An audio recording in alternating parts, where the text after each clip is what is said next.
Bismillahirrahmanirrahim. Assalamualaikum warahmatullahi wabarakatuh. Alhamdulillahirabbil alamin.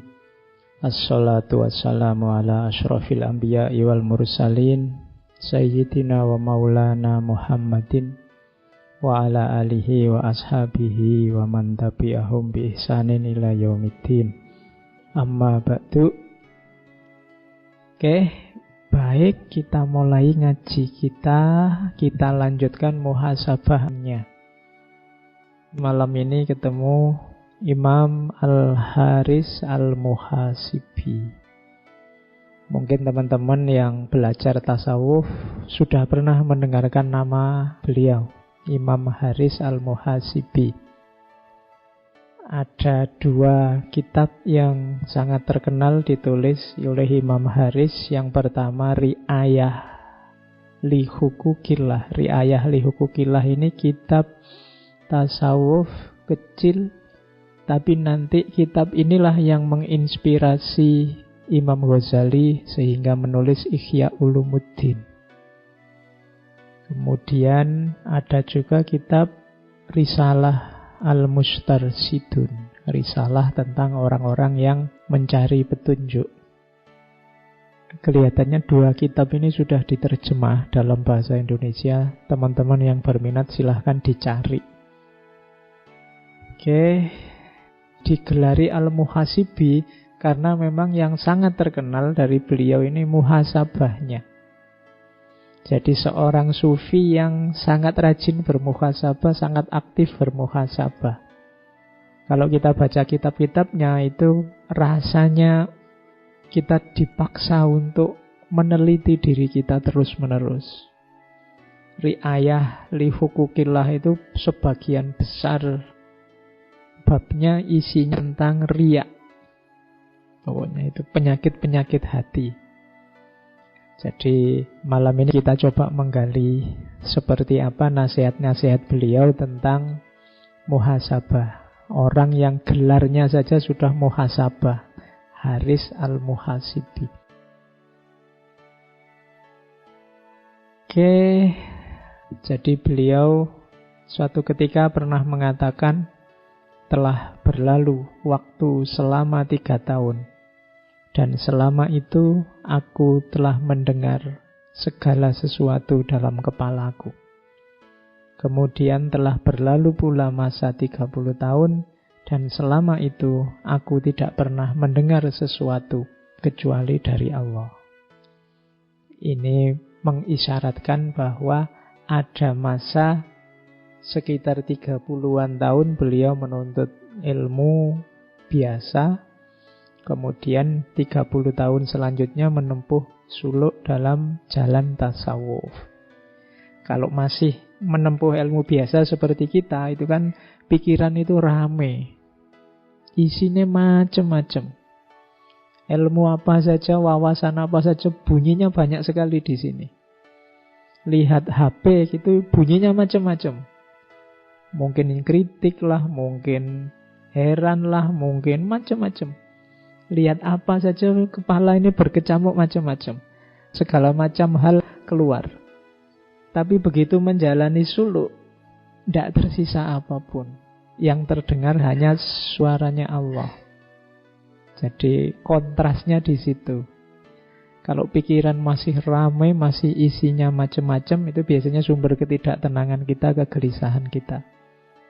Ketakutan-ketakutan akan masa lalu dan masa depan. Kerumitan-kerumitan cara pandang kita itu rame banget pikiran kita itu. Nah, kalau sudah suluk 30 tahun selanjutnya, kata Imam Muhasibi, aku sudah gak mendengar apapun. Yang aku dengar hanya suaranya Allah.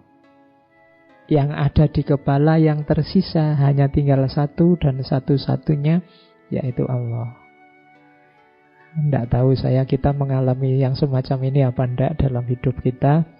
Tapi berusahalah untuk menuju ilaihi roji'un yang sejati. Biar lebih ringan langkahmu, jangan terlalu sibuk dengan hal-hal yang tidak penting. Biar isinya nanti tersisa Allah saja. Apa tidak boleh berpikir, Pak? Kalau begitu boleh. Malah katanya Imam Al-Muhasibi, likulli syai'in jauharun wa jauharul insani al-aqlu wa jauharul akli at-taufiq. Dalam segala sesuatu itu ada intinya. Intinya manusia, wa jauharul insani, itu al-aqlu. Intinya manusia itu akalnya. Tapi jangan lupa, wa jauharul akli at-taufiq. Saya tidak harus cerita bagaimana utamanya akal bagi manusia. Kita selama ini mengkaji itu. Tapi kata-kata Imam Al-Muhasibi selanjutnya, wa jauharul akli at-taufiq. Justru intinya akalmu itu adalah taufik, anugerah dari Allah.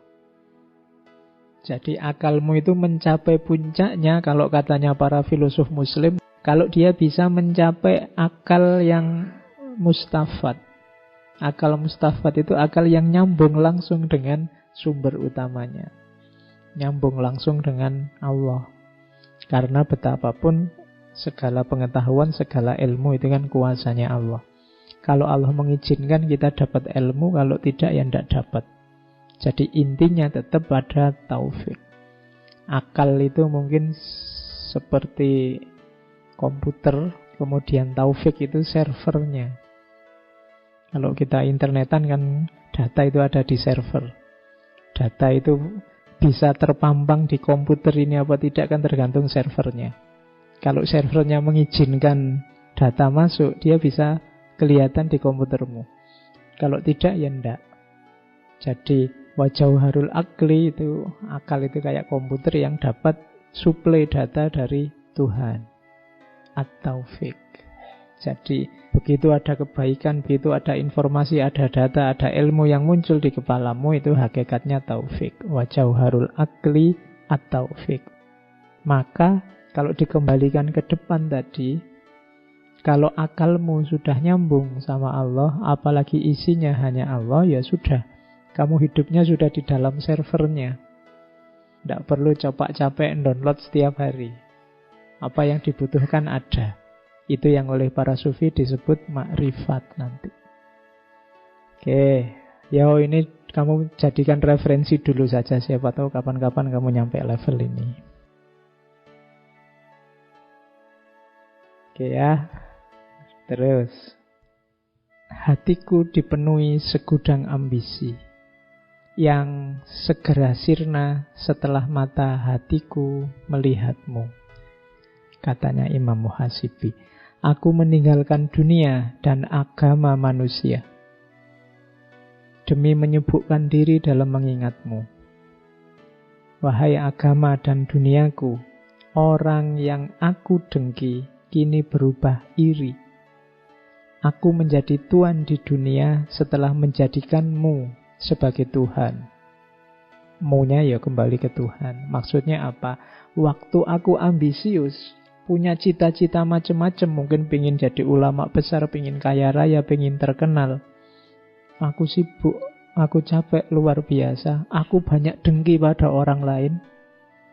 Jadi orang lain kok ada orang lebih pintar dariku, ada orang lebih kaya dariku, ada orang lebih terkenal dariku, membuatku dengki.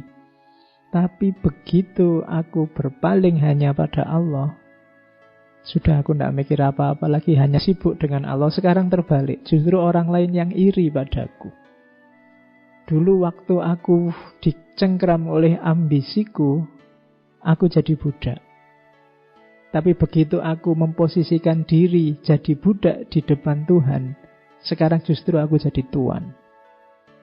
Jadi ini kalimat puitis dari Imam Hasan Al-Basri. Aku menjadi tuan di dunia setelah menjadikanmu sebagai tuan. Caranya apa?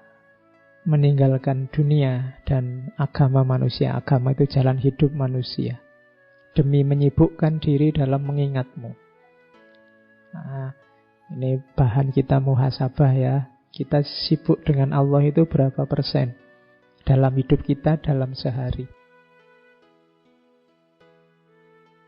Ini kita lanjutkan lagi.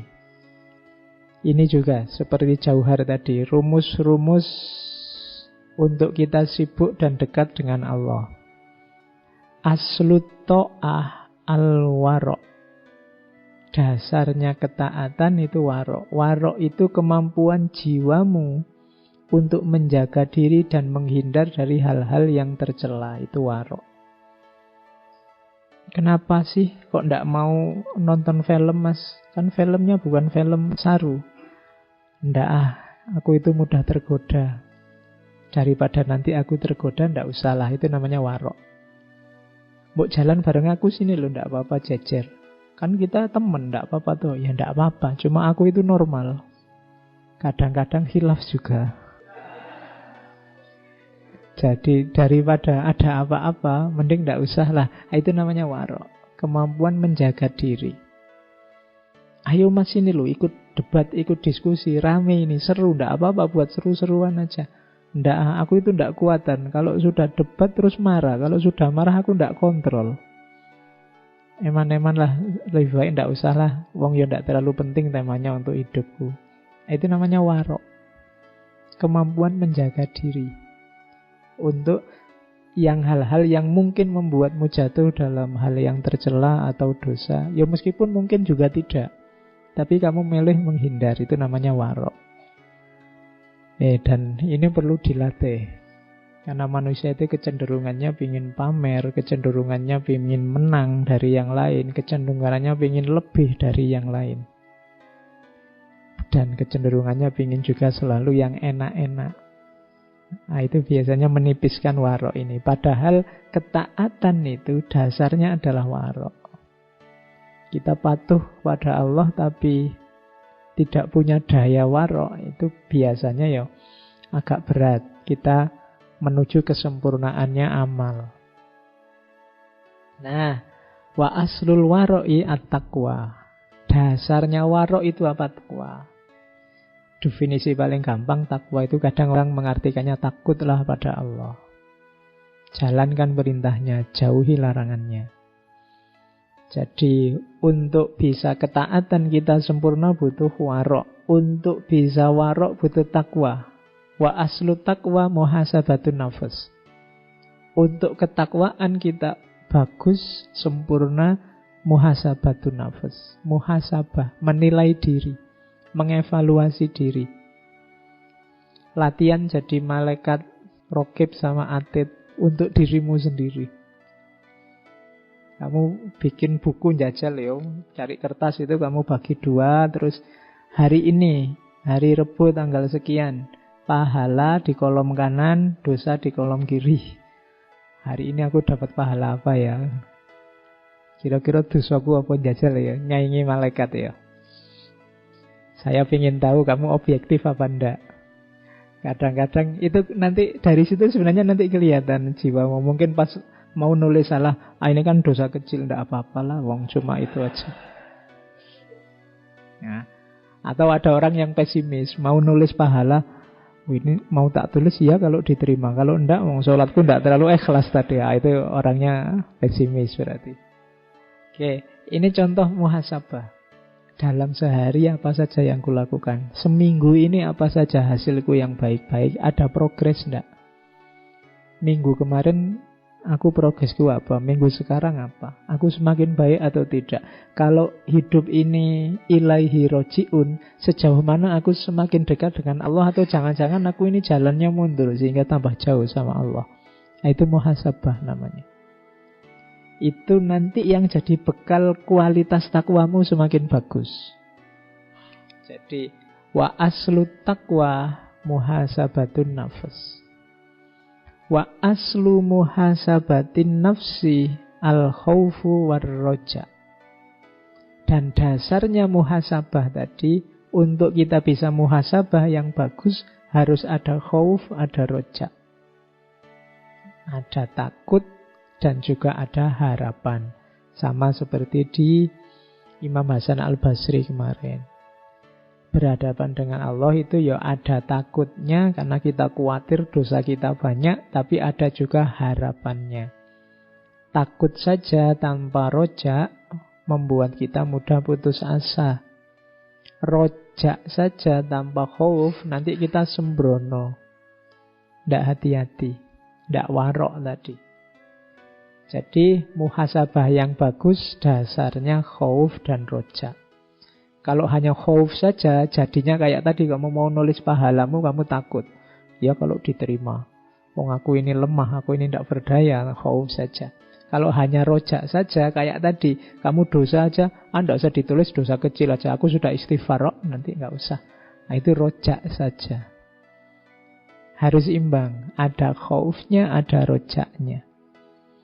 Kadang-kadang kamu harus agak introspeksi ke dalam dirimu. Kalau kamu merasa aku ini mudah sekali Pak, kalau ada hal-hal jelek, hal-hal dosa itu aku mudah terpancing. Diperkuat khaufnya, biar tidak mudah masuk ke dalam dosa. Tapi kalau mungkin jiwamu, jiwa agak serius, takut dosa, agak terlalu sepaneng, tidak pernah senyum, maka itu mencoba rojaknya ditambah. Jangan terlalu kaku, jangan terlalu keras untuk hidupmu. Jadi harus imbang antara khauf dan rojak. Wa aslul khaufi war rojai ma'rifatul wa'di wal wa'id.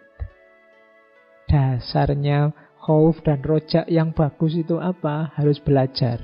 Yang dipelajari apa? Al-wa'du wal wa'id. Janjinya Allah dan juga ancamannya Allah. Mana yang baik, yang nanti rewardnya bagus, mana amal jelek yang harus hati-hati karena balasannya juga siksa Allah sangat keras. Jadi wa'du wal wa'id butuh pengetahuan.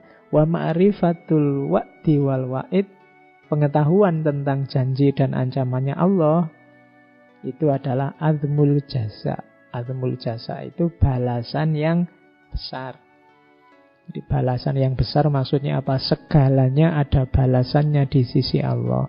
Faman ya'mal misqala dzarratin khairan yarah wa may ya'mal misqala dzarratin syarran yarah. Dan terakhir, kuncinya paling akhir ternyata di sini. Wa aslu dzalika al-fikratu wal ibrah. Dasarnya semua tadi yang di atas adalah al-fikru. Harus kita mau berpikir, akalnya dijalankan, wal ibratu, dan mau mengambil pelajaran. Jadi justru kuncinya di ilmu, di belajar. Makanya orang Islam itu wajib belajar. Tidak cuma 5 tahun, 6 tahun, 9 tahun, tapi seumur hidup. Dulu zaman saya kecil wajib belajar itu 6 tahun. Saya tidak tahu sekarang wajib belajar itu berapa? 9, 12 tahun. Harusnya sekarang diganti wajib belajar seumur hidup. Karena kadang-kadang tambah tua itu tambah tidak karu-karuan kelakuannya. Jadi harus mau belajar terus. Resikonya kalau sudah tidak belajar itu mandek. Orang mandek itu biasanya ketika dia merasa sudah benar. Jadi kekacauan itu sering terjadi ketika orang sudah merasa benar, tidak mau lagi belajar. Orang kalau sudah merasa benar nggak mau belajar apa lagi? Wong sudah benar. Maka ayo wajib belajar seumur hidup saja. Tidak cuma 9 tahun. Mungkin kalau yang 9 tahun, 12 tahun itu wajib sekolah, boleh lah. Tapi kalau wajib belajar, enggak. Oke, jadi ternyata taat itu dasarnya warok, warok dasarnya takwa, takwa dasarnya muhasabah dasarnya khauf dan rojak dasarnya janji dan ancaman dasarnya pembalasan dari Allah, dan dasar semuanya adalah berpikir serta mengambil pelajaran. Nah, ini diambil dari qaulnya Imam Haris al-Muhasibi. Terus, sekarang kita belajar muhasabah. Kalau menurut petunjuknya Imam Haris al-Muhasibi di Ri'ayah li Hukukillah, muhasabah itu diawali dari lidah. Maksudnya berarti apa yang kita ucapkan. Kalau hari ini mungkin dikasih strip jempol. Apa yang kamu tulis. di medsos, apa yang kamu posting. Karena sekarang kan orang itu eksisnya kan nggak cuma lewat kata-kata, tapi juga lewat jempol, lewat statusmu, lewat postinganmu. Sekarang kan jargonnya tidak lagi aku berpikir maka aku ada, tapi aku bikin status, aku posting maka aku ada. Iya. Kalau kamu punya grup WA dan kamu diem aja nggak posting-posting, kan kamu terus nggak dianggap ada. Kalau kamu posting yang nge-like banyak, yang komentar banyak, kamu baru merasa, wah aku eksis nih. Nah, itu berarti aku posting maka aku ada. Yuk dimuhasabah deh. Kamu posting apa hari ini? Kamu ngomong apa saja hari ini? Itu lidah. Lidahmu mengeluarkan apa saja hari ini? Yang penting berapa persen, yang iseng berapa persen? Kalimat-kalimat yang baik berapa persen? Kalimat netral berapa persen? Kalimat negatif berapa persen? Itu kalau kamu bisa ngitung ini luar biasa muhasabahmu. Imam Haris al-Muhasib itu dikenal ahli muhasabah. Berarti beliau mengukur, wah ini sudah terlalu banyak ngomong jelek ini misalnya. Terus setelah lidah, mata.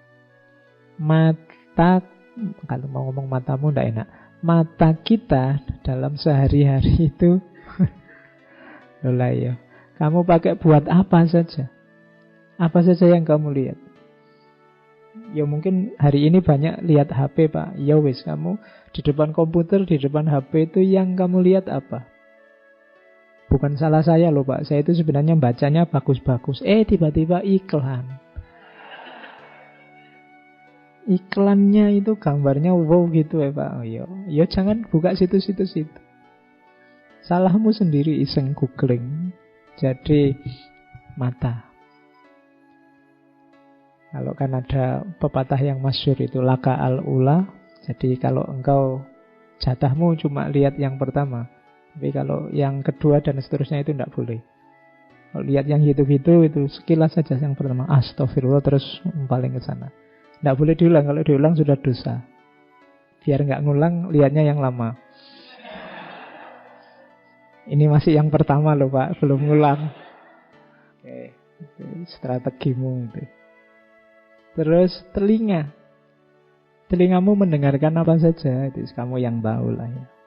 Kemudian tanganmu, apa yang kamu lakukan dengan tanganmu. Terus kakimu, perutmu. Perut itu berarti apa yang kamu masukkan.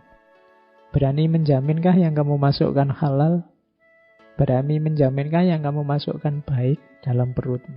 Terus kemaluan. Saya tidak tahu sudah fungsi apa belum yang punya kalian yang belum nikah. Tapi hati-hati. Orang sering terjebak di kemaluan itu. Wadahnya itu tapi isinya kan nafsu. Sejauh mana kamu bisa mengontrol itu nanti menentukan nasibmu. Lahirnya itu. Oke, nilailah ini. Sampai rapotnya tidak merah. Apakah itu lidah, mata, telinga, dan macam-macam. Berarti fisikmu positif. Kalau sudah fisikmu positif, muhasabah level 2. Tanyakan tujuannya. Kebaikan yang kamu lakukan itu untuk mencari ridhonya Allah atau ada pamrih lain? Mulutmu yang baik, perilakumu yang baik, kamu mendengarkan yang baik-baik, kamu jaga benar perut kemaluanmu. Itu demi ridhonya Allah, ada pamrihnya enggak? Ada tujuan yang lain enggak? Jangan-jangan untuk tujuan-tujuan selain Allah. Pak, saya sekarang rajin tahajud, rajin puasa Senin Kemis, Pak. Kenapa? Baru daftar CPNS. Ada pamrihnya kemarin-kemarin kemana aja. Jadi, coba dicek. Ada pamrih-pamrih dunia enggak? Saya sekarang rajin sholat duha, Pak. Kenapa? Sholat duha itu katanya rezekinya lancar, Pak. Ya, enggak masalah. Tapi tidak masalah dengan Tuhannya, tapi targetnya kok itu. Jadi, muhasabah level 2, ayo dicermati. Kebaikan-kebaikan yang kamu lakukan itu mencari ridhonya Allah apa tidak. Kalau lulus di level 2 ini, masuk ke level 3. Kamu kan tadi sudah baik, lahirmu, batinmu juga baik ternyata. Kamu mencari ridhonya Allah. Tapi sekarang coba tanya, kamu bangga enggak dengan dirimu?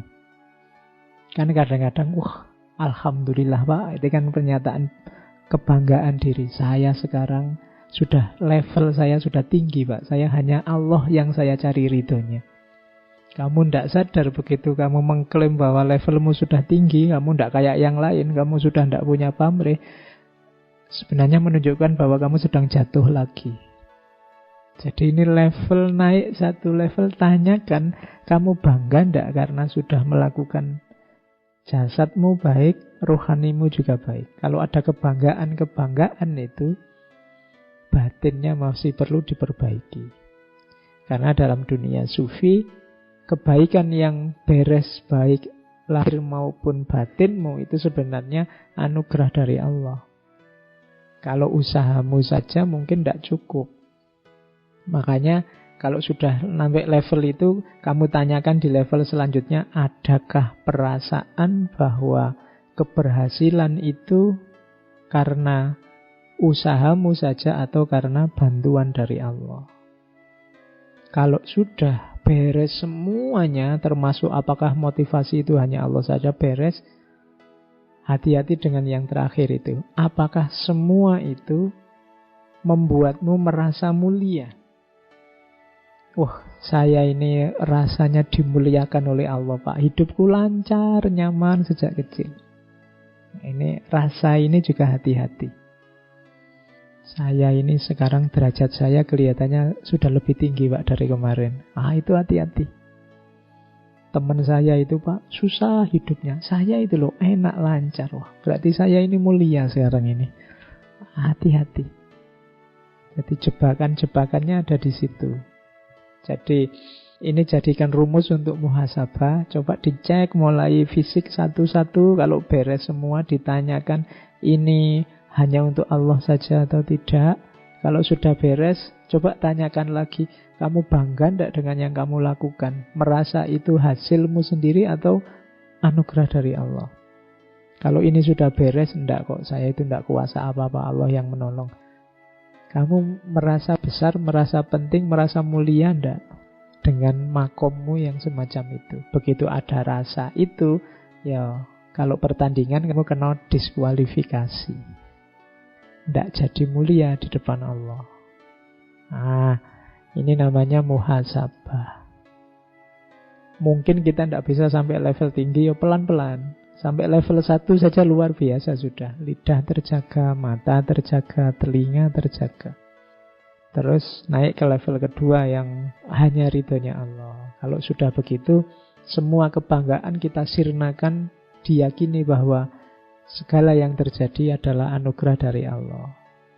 Dan meskipun begitu, tidak perlu ada rasa bahwa aku ini mulia, aku ini istimewa, aku ini penting, dan seterusnya. Itu caranya muhasabah. Oke, terus muhasabah juga harus hati-hati. Kadang-kadang kita sering tertipu dengan amal baik. Amal baik juga, katanya Imam Haris Al-Muhasibi, harus ngerti porsi dan proporsinya. Harus paham urutan-urutannya, mana yang harus duluan, mana yang belakangan. Bekerja itu ibadah, sholat duha juga ibadah. Dua-duanya ibadah. Mana yang harus didahulukan, mana yang harus dibelakangkan. Dibelakangkan bukan berarti ditinggal. Kalau pas lagi rame-ramenya pekerjaan, misalnya kalian buka toko kok waktunya sholat duha, kok pelanggan pada datang semua, terus ya jangan ditutup tokonya, saya sholat duha dulu lah. Itu salah prioritas. Kita sering begitu. Kadang-kadang ada salah prioritas itu, yang sunnah diutamakan, yang wajib ditinggal. Salah prioritas. Waktunya sholat tahajud semangat karena ada misinya. Habis sholat tahajud ngantuk, subuhnya bareng duha. Ya, itu urutannya keliru. Kalau puasa Ramadan rasanya kayak formalitas, tidak ada rasanya. Tapi setelah Ramadan puasa sunnahnya dikuati serius. Kebalik, harusnya di Ramadan ini kita serius. Di sana fadilahnya macam-macam. Nah, ini namanya urutan amal. Hati-hati. Orang sering tertipu di sini. Di antara godaannya setan, katanya Imam Haris Al-Muhasibi itu kita dibolak-balik urutan amalnya.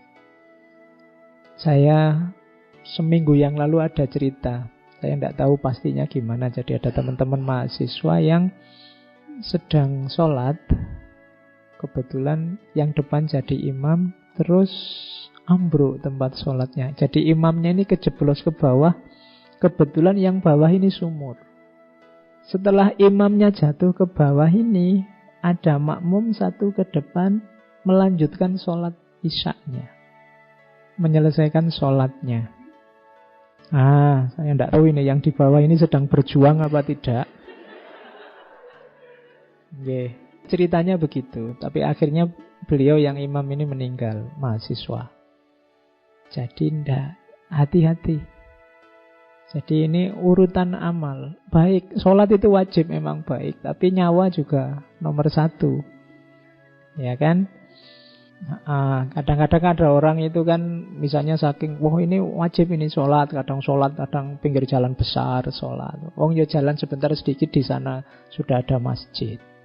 Ini godaannya setan. Hati-hati. Jadi muhasabah juga ya, urutan amal. Karena setan itu sering menggoda di sini. Akhirnya kita terjebak. Mungkin nanti begitu dihisab, justru yang wajib ini keteteran. Kita lebih asik dengan yang sunnah-sunnah. Bukan berarti salah, tapi keliru urutannya, salah prioritasnya. Jadi antara makanan utama dan cemilan, kita lebih mengutamakan cemilannya. Makanan utamanya tidak tergarap. Hati-hati. Kita harus ngerti. Untuk yang semacam ini tetap kita butuh ilmu. Jadi tidak sekedar. Jadi kebenaran, kebaikan itu tidak sekedar kita tahu jenisnya apa terus kita laksanakan.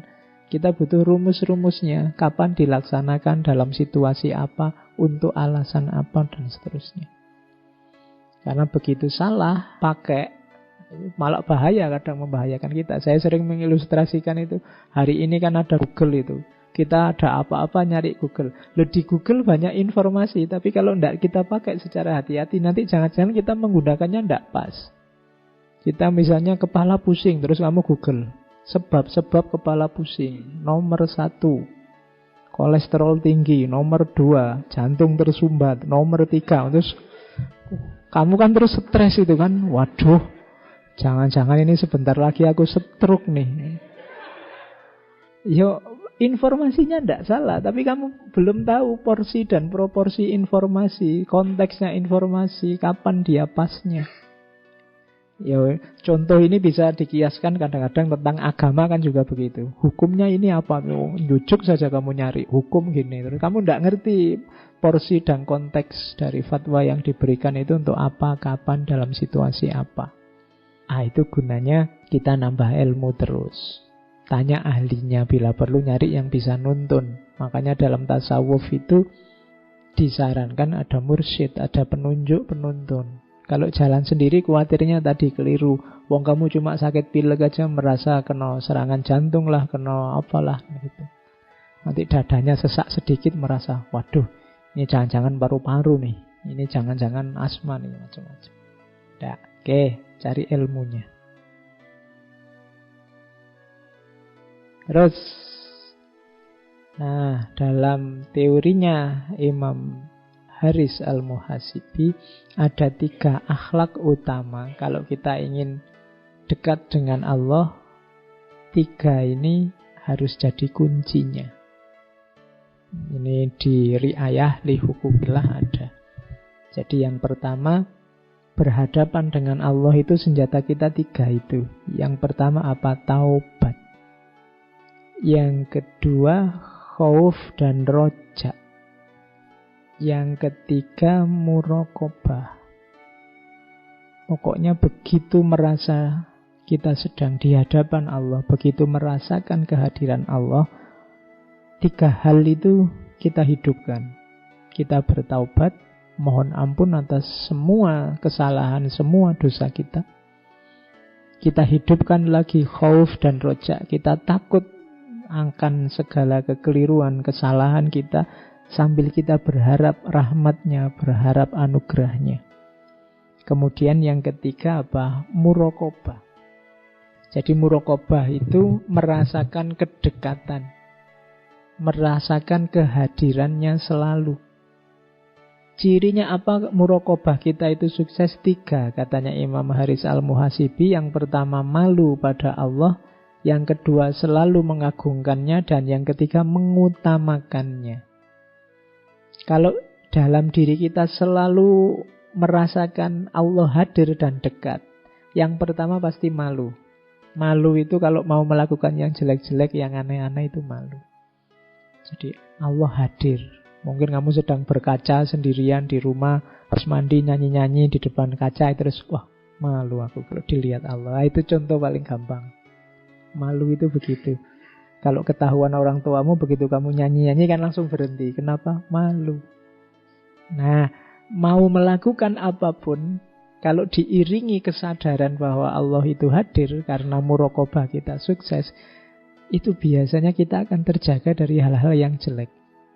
Begitu mau meso, sudah bilang oh enggak enak ya, astagfirullahaladzim.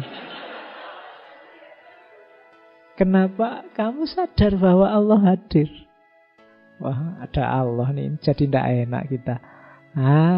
Malu itu berarti apa? Sukses muraqabahnya.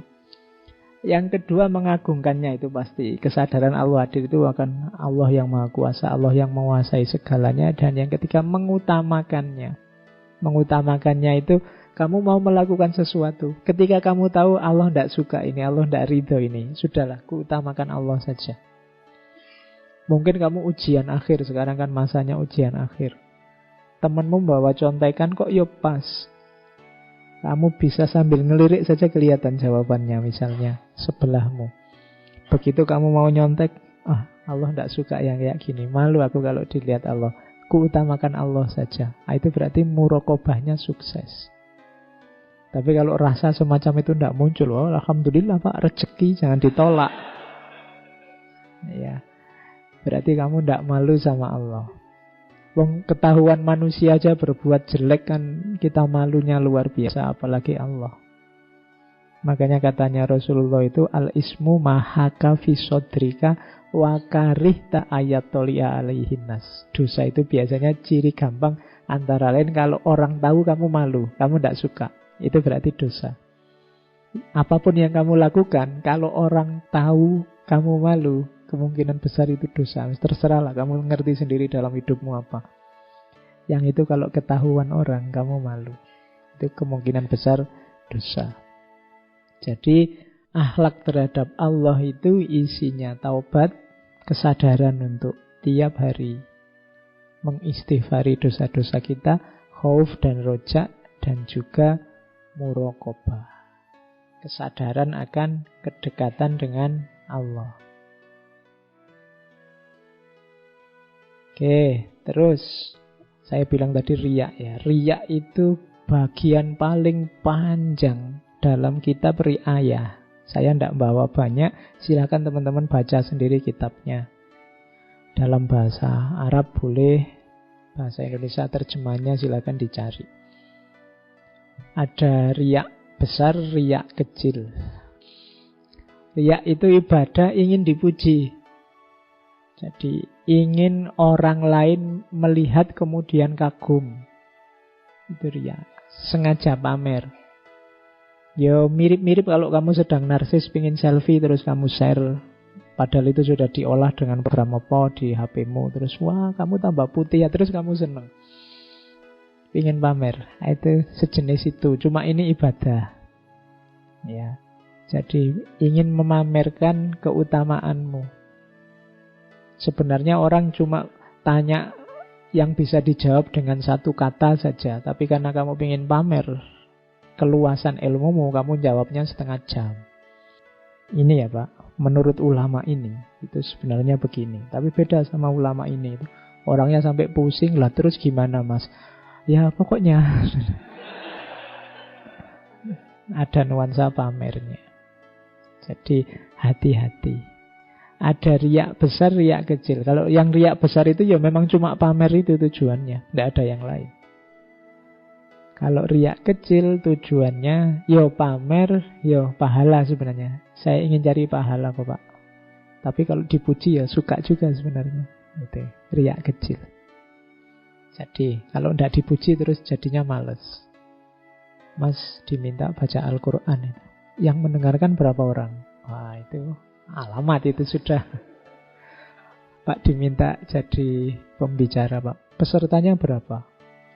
Orang seperti apa? Itu berarti ada tendensi ingin pamer. Jadi hati-hati dengan riak besar termasuk riak kecil. Riak kecil itu Imam Haris disebut juga syirik kecil. Berarti riak besar itu ya syirik. Tujuannya bukan Allah lagi, tapi manusia, pujian. Hanya ingin dipuji. Hati-hati karena kita punya tendensi ini. Setiap manusia itu punya daya narsisnya masing-masing. Tidak ada orang yang dipuji tidak senang itu. Meskipun gayanya Allah apa sih aku ini kan gitu. Tapi apa sih aku ini tuh nadanya memang nada ingin dipuji. Aku ini bukan apa-apa kok. Kuliah itu ya nilaiku A semua. Kemudian kan sering begitu. Nah, itu podo wae itu janjane ya pamer. Saya itu prihatin, Pak, IP saya turun, Pak. Berapa sekarang? 3,9. Ya wes. Oh, itu turun toh. Ya, karena kemarin 4, sekian misalnya. Oke, jadi hati-hati dengan riak. Riak ini munculnya sangat halus. Kadang-kadang orang itu kelihatannya seperti merendah-rendahkan dirinya, tapi dengan merendahkan dirinya itu dia sebenarnya ingin diunggulkan. Kadang-kadang kamu ingin, wah sudah sadar anak ini. Kamu ingin dianggap sadar. Wah anak ini sudah tobat rasanya. Kamu ingin dianggap sudah tobat. Sudah hijrah nih sekarang. Nah, antara lain begitu. Hati-hati. Karena urusan hati itu lebih susah kontrolnya. Kalau sekedar fisik sih gampang. Hijrah, oh kemarin enggak pakai jubah, sekarang pakai jubah. Oh, hijrah kamu. Nah, itu gampang kalau fisik. Tapi kalau batin susah. Kamu sendiri yang tahu. Itu ada tendensi riya atau tidak. Maka hati-hati. Terus, nah, apa ndak boleh kita beribadah karena ingin dicintai orang? Ndak boleh. Itu namanya riya. Tapi kalau kita ikhlas, dengan saya ikhlas itu ada orang yang suka, Pak. Ada orang yang terus muji. Ada orang yang terus suka. Kalau itu ndak apa-apa. Aku ndak niat riak kok. Tapi kok orang terus suka sendiri, muji sendiri loh. Kalau itu ndak masalah. Tapi pujian orang jangan jadi tujuan. Makanya tadi agak rumit ini. Kita harus hati-hati. Pujian orang jadi tujuan itu kadang-kadang ndak di awal, tapi di akhir. Begitu ndak ada yang muji, terus semangat kita turun. Oh berarti tujuannya orang. Ngaji kok begitu pesertanya sedikit, terus males. Nggak jadi ngaji lah. Itu berarti tendensinya bukan Allah lagi. Jadi harus hati-hati. Jadi bukan berarti kalau dipuji orang itu pasti riya. Enggak. Tapi hanya kalian yang tahu. Itu tadi tujuannya Allah. Tapi terus mungkin karena memang kedekatan dengan Allah itu indah sehingga ada orang muji. Kalau ini enggak apa-apa. Tapi tujuanmu kalau hanya pujian itu, kalau itu riya. Kemudian yang kedua, ada lagi yang unik. Orang yang meninggalkan ibadah karena takut dianggap riya. Ini riyanya double katanya Imam Haris Al-Muhasibi. Kenapa? Jadi yang pertama dia dosa kenapa? Meninggalkan ibadah karena prasangka. Kamu kok GR, aku ndak pengen muji kamu kok. Kamu merasa, Pak, saya ndak mau sholat tahajud, malu ada temen. Nanti dipuji aku. Apa sih mau muji? Jadi dosanya malah double. Kadang-kadang kan kita gitu. Aku biasanya sih puasa Senin Kemis, tapi ini lagi kayak gini banyak temen. Aku malu mau puasa nanti dianggap anak soleh lagi. Itu. Jadi ini dosanya double kalau kayak gitu. Kamu boleh ndak puasa, tapi motifnya jangan karena manusianya. Karena pujiannya. Karena takut dianggap riyaknya. Jadi kekeliruannya dua. Jadi yang pertama meninggalkan ibadah. yang jelas bermanfaat hanya karena prasangka. Itu kan tadi prasangka. Kamu takut dianggap riya, kamu takut dipuji, kamu takut dianggap anak soleh. Itu kan manusia. Yang kedua apa? Kamu berburuk sangka. Pada siapa? Pada orang lain. Nanti aku dianggap riya lagi. Lu emangnya temenmu seanu itu. Jadi nganggap orang lain jelek. Jadi hati-hati. Boleh kok meninggalkan hal yang memang bisa ditinggalkan, tapi alasannya jangan manusia. Biasanya saya tahajud, Pak, tapi sekarang saya tidak tahajud dulu. Kenapa? Capek saya anunya. Misalnya tidak apa-apa. Yang penting alasannya kan bukan karena takut tidak dipuji orang atau takut dianggap pamer. Kalau ada takut di situ, ya dosamu double. Karena sudah capek-capek merasa kamu baik karena takut dianggap riya, tapi malah dosa. Pokoknya motifnya jangan manusia. Ketika motifnya manusia, apakah itu menjalankan atau meninggalkan, kategorinya riya. Itu teorinya Imam Haris Al-Muhasibi. Terus dalam dunia tasawuf banyak sekali lintasan-lintasan batin, lintasan pikiran yang kita harus hati-hati. Saya tadi bilang, kepala kita ini kan rame terus. Hati kita juga rame terus.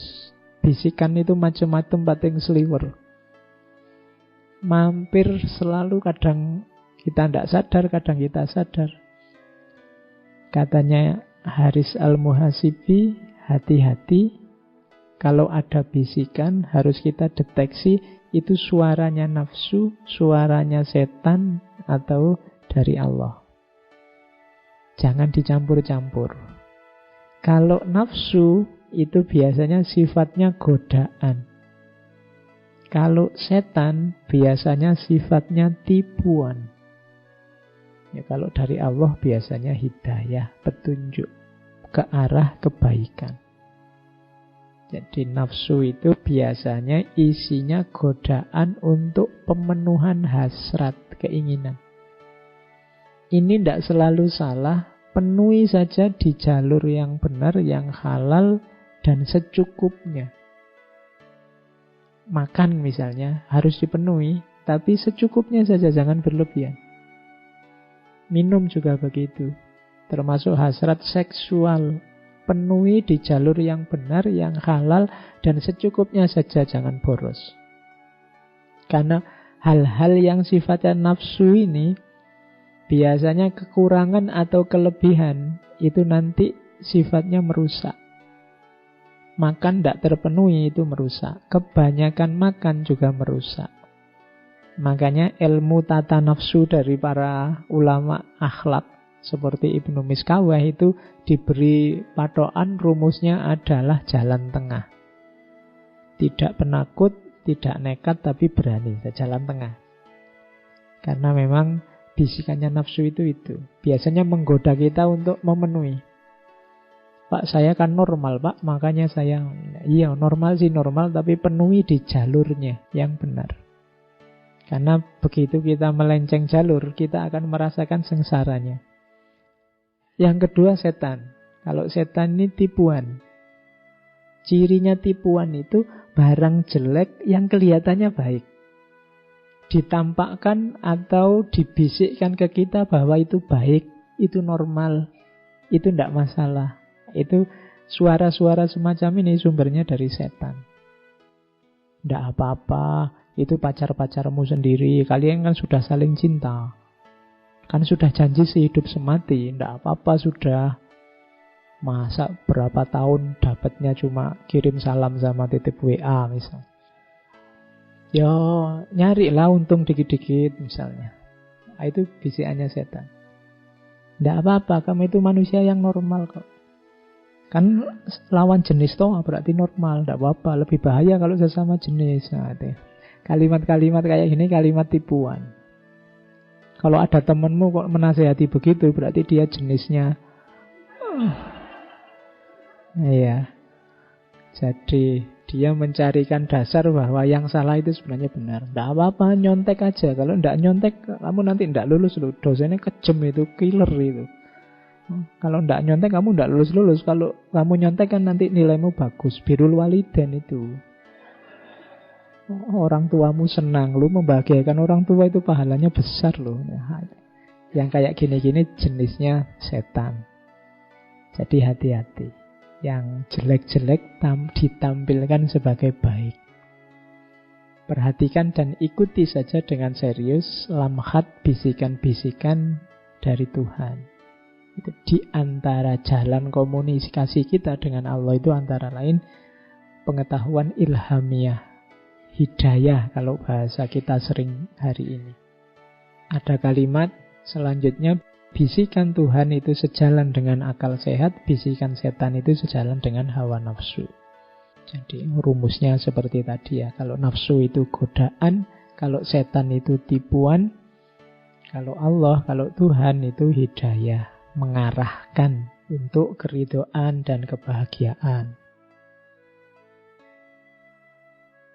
Oke, selanjutnya pelajaran tentang zuhud dan warok. Tadi sudah saya jelaskan sedikit ya. Ini saya bawa yang bahasa Arabnya biar ngajinya sah.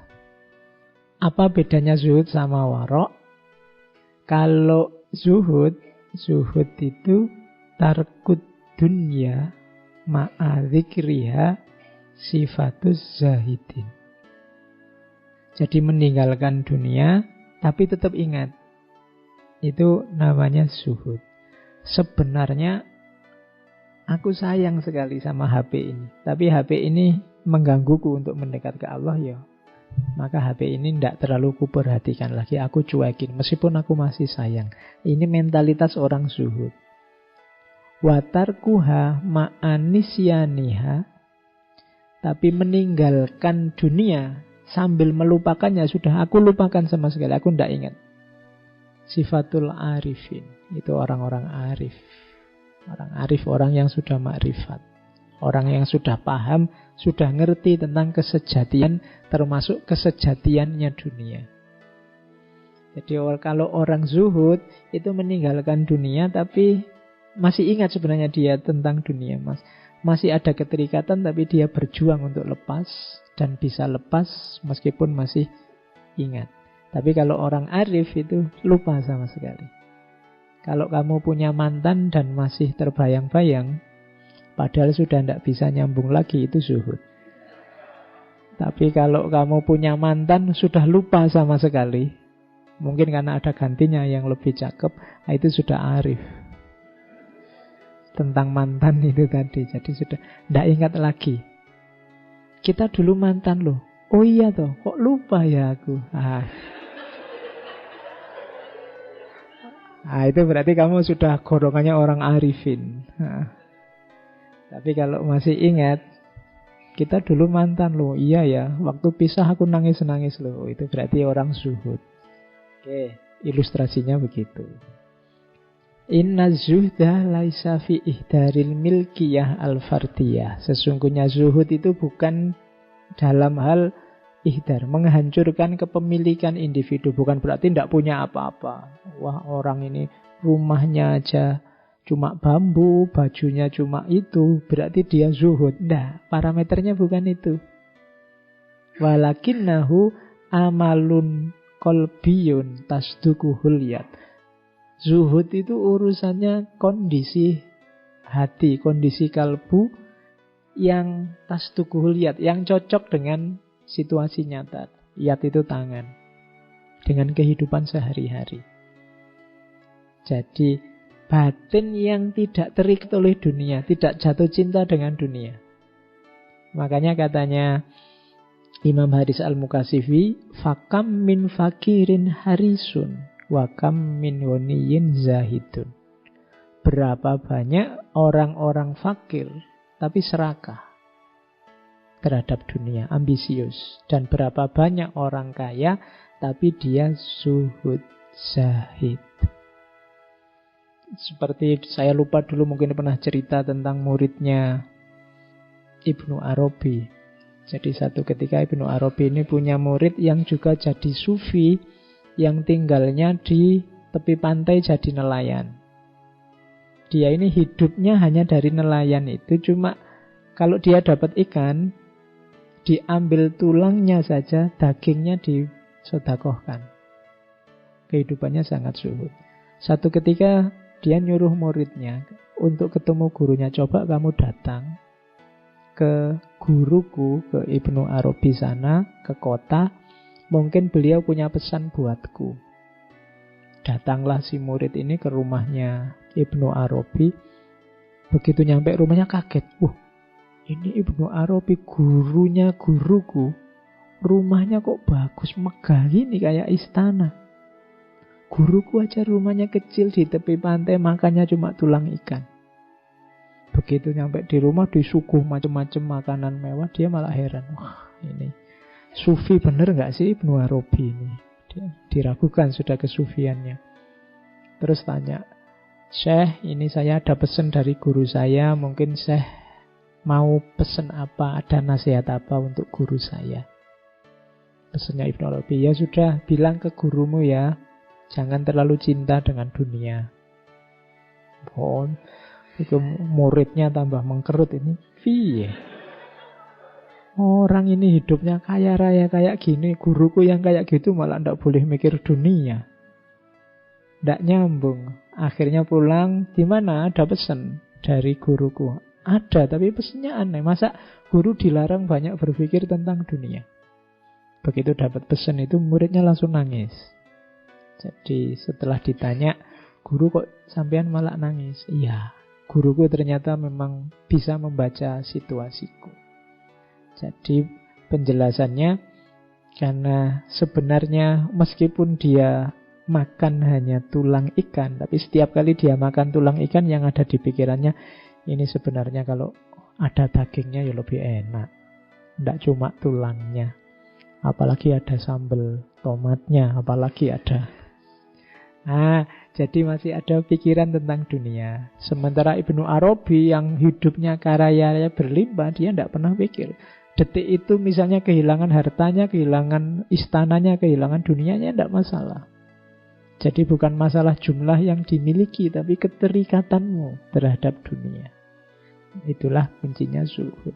Dan ini nanti membentuk perilaku. Ini ada cerita yang saya bawa tentang Imam Haris ini. Tulisannya kecil-kecil ya, saya ceritakan saja. Jadi suatu ketika beliau ini ketemu dengan ponakannya, Imam Junaid al-Baghdadi. Nah, terus sama Imam Junaid diundang. Mari paman, mari Syekh datang, tak undang makan-makan. Kalau ada makanan, kelihatannya sampean sedang lapar. Oh ya, sudah, ayo. Diajaklah oleh Imam Junaid ke tempatnya. Kebetulan di tempatnya Imam Junaid barusan sebelumnya ada pesta pernikahan. Jadi masih ada sisa-sisa makanan dari malam sebelumnya. Karena disuguh oleh ponakannya, dihormati untuk makan, ya beliau makan. Tapi begitu mau ngambil makanan, ini tangannya kaku. Tidak bisa meraih makanan. Dipaksa-paksa akhirnya bisa. Terus dimasukkan mulut. Tapi begitu mau dikunyah, mulutnya juga kaku. Dipaksa ditelan. Tapi begitu ditelan, muntah. Jadi itu diantara karomahnya Imam Haris al-Muhasibi. Ketika ditanya, Syekh, kemarin sampean waktu saya suguh kok seperti itu. Tangannya kejang, kaku, mulutnya tidak bisa mengunyah, kemudian begitu masuk tenggorokan langsung keluar lagi muntah. Ya, kamu makanan yang kamu suguhkan kemarin dari mana? Oh, itu sisa-sisa dari acara pernikahan kemarin. Kamu yakin tidak dengan sumbernya? Saya tidak tahu, Syekh. Yes, pokoknya ono panganan enak ya tak suguhke wae wong ada tamu orang besar. Itulah situasiku. Jadi beliau ini karena saking waroknya, dia dapat karomah, tidak mungkin barang yang tidak jelas masuk ke perutnya. Bukan berarti yang disuguhkan tadi haram loh. Tapi karena tidak jelas sumbernya. Jadi yang tidak jelas saja terhalang untuk masuk. Padahal mungkin ya halal loh ya, makanannya sendiri di rumah tadi malam. Tapi karena sumbernya masih belum bisa dipastikan, makanan itu tidak bisa masuk. Nah, terus Imam Junaid, oh kalau rumusnya begitu, ayo ke rumah saya lagi. Baru disukul dengan roti yang sudah keras. Nah itu malah seneng, bisa masuk. Kalau nyugui saya yang kayak gini, yang sumbernya jelas, meskipun hanya roti yang keras. Nah itu buahnya zuhud dan warok yang sudah mendarah daging. Kalau kita mungkin kebalikannya ya, begitu ada roti yang keras itu, wah tanganmu kaku, sudah tidak bisa masuk ini roti apa-apa ini. Begitu masuk langsung muntah. Kalau kita masih kebalikannya. Kalau Imam Haris malah yang enak-enak yang muntah. Oke.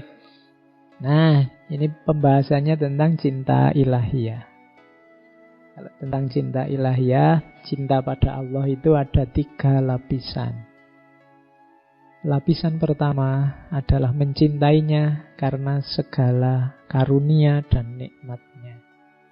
Ini juga jenisnya cinta, tapi cinta level pertama. Kamu dapat nikmat, kamu dapat karunia, kemudian kamu berterima kasih. Jadi cinta yang karena terima kasih. Belum sejati, tapi juga sudah termasuk jenisnya cinta. Yang kedua, cinta karena melaksanakan perintah dan menjauhi larangan. Kalau ini cinta karena kewajiban. Wah, saya harus cinta ini sama Allah karena Allah Tuhanku, Allah adalah segalanya. Ini kewajiban. Kalau di waktu kita ngomong tentang mahabbah itu jenis cinta yang sebenarnya kekurangan passion. Jadi belum ada rasanya, tapi juga jenis cinta. Jenis cinta level 2. Ada jenis cinta level 3, yaitu cinta karena memang Allah lah yang berhak dicintai. Jadi bukan karena apa-apa, ya karena Allahnya, karena engkau. Ini persis seperti syairnya Robi'ah Adawiyah. Jadi aku mencintaimu tidak karena apa-apa, karena engkau saja. Kalau yang kedua karena kewajiban. Saya muslim yang baik, ya memang kewajibanku untuk melaksanakan perintahnya dan mencintainya. Kalau yang pertama ini kayak terima kasih. Oh ini boleh kamu pakai teorinya untuk dalam hidup kita sehari-hari. Kadang-kadang kita susah membedakan antara terima kasih dan cinta. Wah, jasamu sangat banyak ini, tidak mungkin aku tidak cinta padamu. Sudah terlanjur ditraktir, sudah terlanjur antar jemput, sudah terlanjur. Itu mungkin rasa terima kasih, sebenarnya bukan cinta. Atau kewajiban. Wah, kita sudah terlanjur tunangan ini, sudah terlanjur menikah ini. Mau nggak mau harus cinta kan? Nah, itu kewajiban. Tidak ada passionnya, hanya kewajiban saja. Ada yang ketiga karena memang engkau, bukan alasan macam-macam, ya hanya engkau saja. Cinta sama Allah juga begitu, ada level-levelnya. Bukan terima kasih, bukan kewajiban, tapi hanya karena engkau saja. Tapi terima kasih pun ya tidak apa-apa, itu satu step menuju cinta yang sejati. Kewajiban juga tidak apa-apa, satu step menuju cinta yang sejati. Itulah cinta ilahiyah. Ini tentang khauf dan roja. Kesedihan. Kesedihan hidup kita juga ada levelnya ternyata. Kalau tadi cinta mungkin ini patah hati. Ada yang patah hati tidak di sini? Oke, orang yang sering patah hati itu biasanya temennya banyak. Loh iya kan, dia nembak terus ditolak, kita temenan aja ya. Oh, tambah teman. Ya. Jadi biasanya kan itu tidak apa-apa. Pokoknya cirinya patah hati itu. Oke. Nah, rasa sedih. Kenapa orang sedih? Kenapa orang patah hati? Yang pertama biasanya, ini level pertama, karena hilangnya sesuatu yang sangat disenangi. Di level pertama. Ada level kedua. Sedih itu karena khawatir yang akan terjadi besok. Kalau yang pertama karena kehilangan, yang kedua karena kekhawatiran. Kemudian yang ketiga, rasa sedih karena merindukan yang didambakan bisa tercapai, ternyata tidak tercapai. Ini yang patah hati tadi. Dan yang keempat, rasa sedih karena mengingat betapa kita sudah banyak menyimpang dari jalan ilaihi roji'un. Nah, manusia hidup pasti punya kesedihan-kesedihan. Coba diperhatikan mana yang kesedihan yang sering mengganggu dalam hidup kita. Katanya Imam Haris Al-Muhasibi, kalau bisa kesedihan yang keempat itu. Kegalauan kita karena kok tidak banyak ya aku mengikuti tuntunannya Allah. Kok banyak keliru, aku banyak menyimpang dari jalur, dari kedekatan dengan Allah. Kalau bisa kegalauan kita yang keempat itu. Meskipun kita ya boleh saja galau karena yang nomor 1, boleh galau karena yang nomor 2 atau yang nomor 3. Tapi kalau bisa kesedihan kita karena itu. Selain itu tidak sedih, tidak apa-apa. Kayak Kanjeng Nabi itu waktu sedih karena dilempari oleh masyarakat Taif sampai berdarah-darah. Kemudian Nabi di sebuah kebun di bawah pohon bermunajat, ya Allah, aku ini memang hamba yang lemah. Kamu beri tugas, ini saja gagal, tidak sukses. Tapi aku tidak masalah dilempari batu, aku tidak masalah disakiti. Asal engkau tidak marah. In lam takun ghadbana alayya fala ubali. Tidak masalah ya Allah, aku ini sesengsara ini. Dilempari batu, dikejar-kejar. Yang aku khawatirkan hanya satu, semoga engkau tidak murka padaku. Jadi kesedihannya adalah kesedihan yang berhubungan dengan murka atau ridhonya Allah. Diputus pacar juga tidak apa-apa, nembak ditolak juga tidak apa-apa. Ya Allah, aku berkali-kali ditembak, nembak ditolak, tidak masalah ya Allah. In lam takun ghadbana alayya fala ubali. Asal engkau tidak murka padaku ya Allah, tidak apa-apa wis. Bisa kalian pakai jadi rumus. Jadi sumpahmu biar tidak berlarut-larut. Cinta ditolak asal engkau ridho padaku, tidak apa-apa ya Allah. Oh gitu loh. Biar kamu tidak lama-lama nangisnya. Oke, jadi itu tentang kesedihan. Hati-hati dengan godaan setan yang menjerumuskan kita untuk putus asa. Ini sering terjadi karena kita merasa banyak dosa, karena kita merasa tidak dekat dengan Allah, akhirnya kita putus asa dari rahmatnya Allah. Kita merasa bahwa, wah berarti tidak mungkin. Tadi dari depan sampai ke belakang ngaji itu rasanya kok tidak ada yang aku sama sekali. Berarti aku ini sudah rendah sekali, berarti aku ini sudah jelek sekali. Terus kita hampir saja putus asa. Jangan salah, bisikan semacam itu dari setan juga. Hati-hati, tepislah katanya Imam Haris Al-Muhasibi. Jawablah begini, orang seperti aku sangat pantas merasa takut. Kalau bukan karena Tuhan menghendaki kebaikan untukku, Dia pasti tidak membuatku mengingatnya. Kalau tadi kita merasa, wah saya ndak semua yang depan itu Pak, berarti saya sangat jelek saya itu Pak. Lu ndak. Allah memberi kita kesempatan untuk belajar Imam Haris Al-Muhasibi, belajar yang nuntun kita untuk mengingat Allah. Berarti memang Allah mengarahkan kita untuk dekat dengannya. Jadi berarti ini kan semacam rezeki, ilmu itu kayak rezeki. Kita malam ini diberi rezeki wawasan-wawasan dari Imam Haris Al-Muhasibi tentang mengingatnya. Berarti Allah semacam mengingatkan kita, ingatlah aku. Berarti Allah masih peduli sama kita, maka kamu jangan putus asa.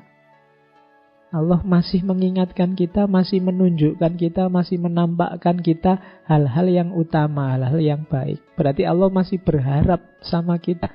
Jangan putus asa. Jangan mau dengan bisikan setan yang membuat kita putus asa. Karena takut akan siksanya, maka aku bertekad akan patuh dan tidak mendurhakainya.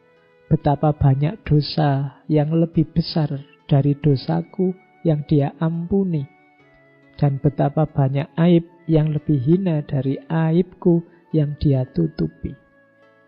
Jadi tidak usah putus asa. Yang lebih parah darimu banyak, yang aibnya lebih besar darimu banyak, tapi diampuni oleh Allah, ditutupi oleh Allah.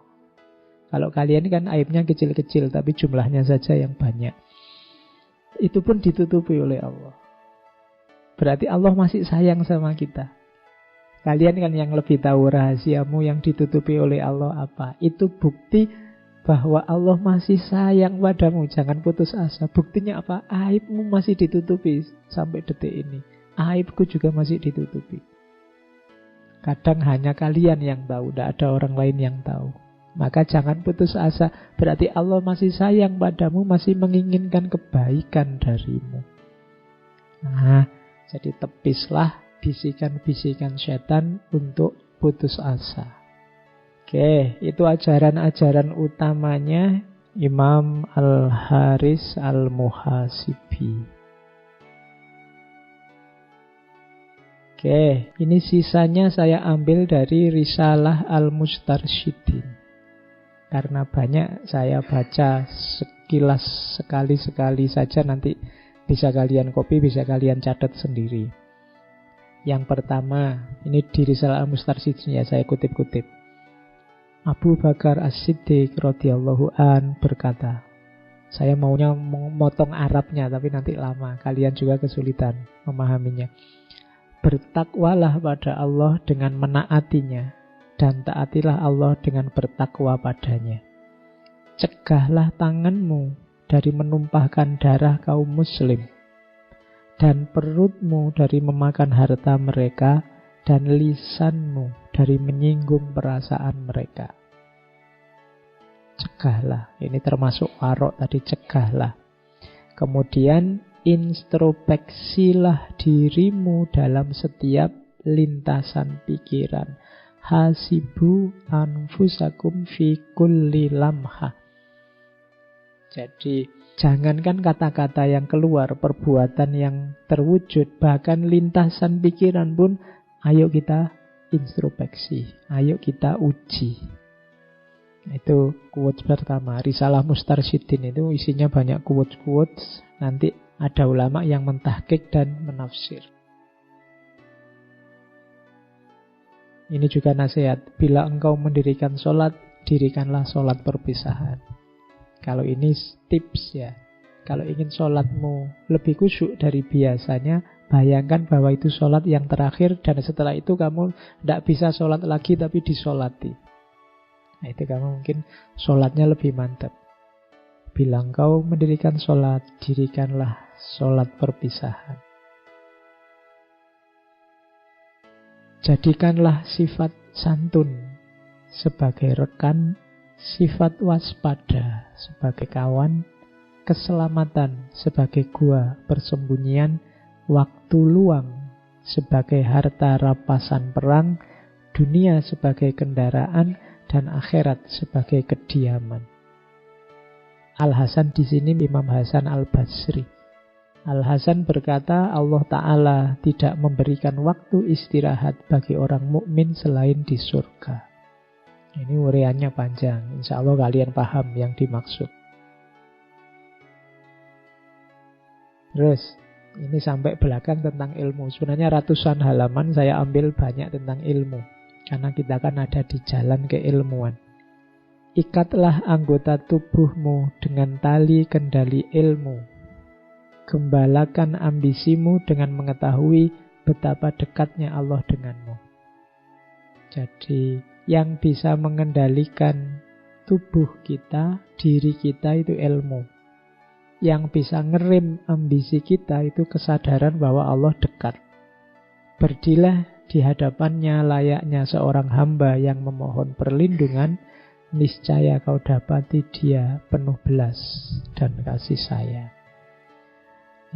Terus tinggalkan segala perbuatan yang pada akhirnya memaksamu beralasan, dan jauhi segala kondisi yang membuatmu memaksa diri. Tindakan yang baik itu biasanya kamu tidak butuh alasan. Jawabannya ya di perbuatan itu sendiri. Sholat, puasa, menyantuni anak yatim, kerja sama dalam kebaikan, itu perbuatan-perbuatan yang tidak butuh alasan. Tapi perbuatan-perbuatan rusak, kacau, itu biasanya butuh alasan.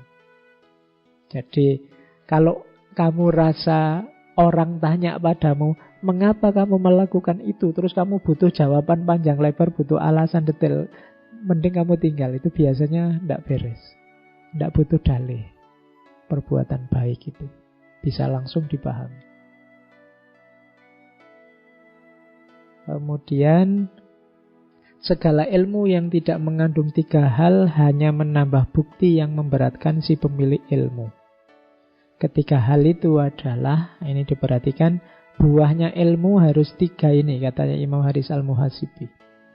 Membuatmu berhenti menyakiti orang lain dengan cara menghentikan kesukaan. Maksudnya, hasilnya ilmumu itu harus menggembirakan, harus kemanfaatan bagi orang lain, bukan menyakiti. Jadi keluar hasilnya adalah manfaat. Kalau ke dalam apa? Amal yang diiringi rasa takut pada Allah. Jadi setiap nambah ilmu, semakin dekat kamu sama Allah, semakin takut sama Allah. Itu berarti ilmumu manfaat. Yang ketiga, berbuat adil. Semakin tambah ilmu, semakin kau adil dan kasih sayang sama orang. Kok ilmunya nambah, semakin keras, semakin kaku, semakin tidak toleran, semakin tidak kasih sayang. Ada yang keliru dengan konstruksi keilmuan kita. Ketahuilah bahwa tidak ada perhiasan yang lebih indah dipakai daripada akal, dan tidak ada pakaian yang lebih indah dikenakan daripada ilmu. Perbarui tobatmu setiap waktu, bagilah umurmu dalam 3 waktu. 1 waktu untuk menuntut ilmu, 1 waktu untuk beramal, 1 waktu untuk memenuhi hak jiwa dan keperluanmu. Nah, itu nasihat juga. Ciri orang yang berhasil mencapai makrifat adalah dia memahami bahwa ilmu semakin bertambah dengan kehati-hatian, dan ilmu semakin banyak dengan keteladanan. Karena semakin ilmunya tambah, semakin tambah rasa takutnya. Semakin amalnya tambah, semakin tambah kerendahan hatinya. Ini silahkan kalian syarah sendiri untuk konteks hidupmu.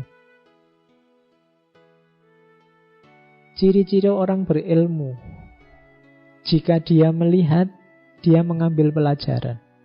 Jika dia diam, berarti dia berpikir.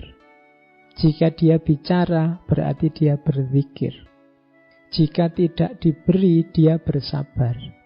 Jika diberi, dia bersyukur. Jika tertimpa musibah, dia mengucap innalillah. Jika dikatai bodoh, dia tidak marah. Jika mengetahui, dia rendah hati. Jika mengajar, dia berlaku lembut. Dan jika diminta, dia memberi. Inilah ciri ulama. Kalian kalau milih-milih ustadz, milih ulama hari ini, coba cek ciri-cirinya. Dia orang berilmu yang sejati apa tidak? Cirinya itu. Oke. Terus, orang bodoh mengira orang berilmu itu pendiam atau gagap. Padahal hikmahnya lah yang membuatnya diam. Orang dungu mengira orang berilmu itu cerewet.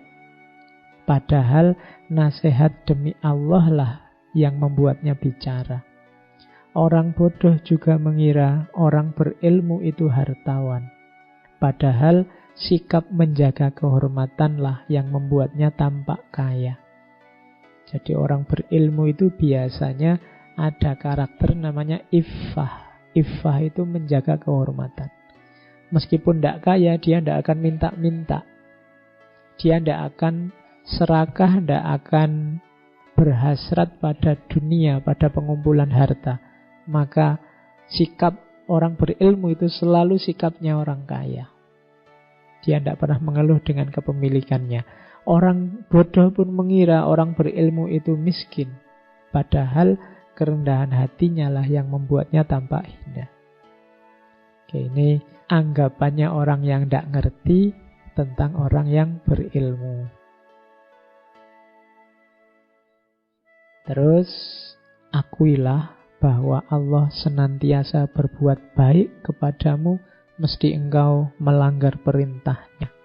Dia tidak marah terhadapmu, mesti engkau tidak mengingatnya. Dia menutupi aibmu, meski rasa malumu sangat kecil terhadapnya. Dan dia tidak membutuhkanmu sebenarnya, meskipun engkau sangat membutuhkannya.